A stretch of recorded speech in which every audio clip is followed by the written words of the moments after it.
பக்தா, ஒரு நிமிடம் இந்த வீடியோவை தள்ளிவிடாதே. உன் வாழ்க்கையில் இருக்கும் கடன் சுமை, மனக்கவலை, உன் உள்ளத்தில் இருக்கும் சோகங்கள் அனைத்தையும் போக்க வருகிறேன்.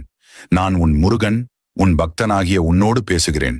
பக்தா, நீ அனுபவிக்கும் துயரங்கள் எவ்வளவு பெரியதாயிருந்தாலும் என் அருளால் அவை அனைத்தும் குறைந்து உன் வாழ்க்கை ஒளியால் நிரம்பும். பக்தா, உன் கடன்கள் பெரிதாய் தோன்றினாலும் கவலைப்படாதே. என் திருவருள் உன்னை வழிநடத்தும். நீ நம்பிக்கையுடன் ஓம் முருகா என்று கூறும்போது அந்த ஒளி உன் வீட்டுக்குள் செல்லும் ஒளியாகி இருட்டை அகற்றும்.